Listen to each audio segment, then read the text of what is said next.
بسم الله الرحمن الرحيم. ألف لام ميم. تنزيل الكتاب لا ريب فيه من رب العالمين. أم يقولون افتراه بل هو الحق من ربك لتنذر قوما ما أتاهم من نذير من قبلك لعلهم يهتدون. الله الذي خلق السماوات والأرض وما بينهما في 6 أيام ثم استوى على العرش ما لكم من دونه من ولي ولا شفيع أفلا تتذكرون. يدبر الأمر من السماء إلى الأرض ثم يعرج إليه في يوم كان مقداره 50,000 سنة ألف سنة مما تعدون.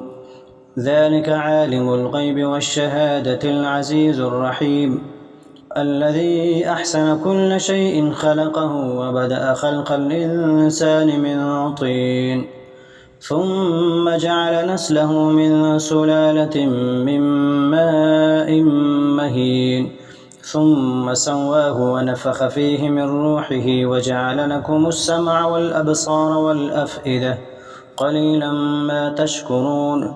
وقالوا أئذا ضللنا في الأرض أئنا لفي خلق جديد بل هم بلقاء ربهم كافرون. قل يتوفاكم ملك الموت الذي وكل بكم ثم إلى ربكم ترجعون. ولو ترى إذ المجرمون ناكسوا رؤوسهم عند ربهم ربنا أبصرنا وسمعنا فارجعنا نعمل صالحا إنا موقنون. ولو شئنا لآتينا كل نفس هداها ولكن حق القول مني لأملأن جهنم من الجنة والناس أجمعين. فذوقوا بما نسيتم لقاء يومكم هذا إنا نسيناكم وذوقوا عذاب الخلد بما كنتم تعملون. إنما يؤمن بآياتنا الذين إذا ذكروا بها خروا سجدا وسبحوا بحمد ربهم وهم لا يستكبرون. تتجافى جنوبهم عن المضاجع يدعون ربهم خوفا وطمعا ومما رزقناهم ينفقون. فلا تعلم نفس ما أخفي لهم من قرة أعين جزاء بما كانوا يعملون. أفمن كان مؤمنا كمن كان فاسقا لا يستوون.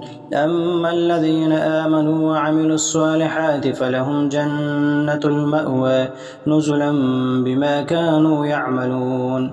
وأما الذين فسقوا فمأواهم النار كلما أرادوا أن يخرجوا منها أعيدوا فيها وقيل لهم ذوقوا عذاب النار الذي كنتم به تكذبون. ولنذيقنهم من العذاب الأدنى دون العذاب الأكبر لعلهم يرجعون. ومن أظلم ممن ذكر بآيات ربه ثم أعرض عنها إنا من المجرمين منتقمون. ولقد آتينا موسى الكتاب فلا تكن في مرية من لقائه وجعلناه هدى لبني إسرائيل وجعلنا منهم أئمة يهدون بأمرنا لما صبروا وكانوا بآياتنا يوقنون. إن ربك هو يفصل بينهم يوم القيامة فيما كانوا فيه يختلفون. أولم يهد لهم كم أهلكنا من قبلهم من القرون يمشون في مساكنهم إن في ذلك لآيات أفلا يسمعون. أولم يروا أنا نسوق الماء إلى الأرض الجرز فنخرج به زرعا تأكل منه أنعامهم وأنفسهم أفلا يبصرون. ويقولون متى هذا الفتح إن كنتم صادقين.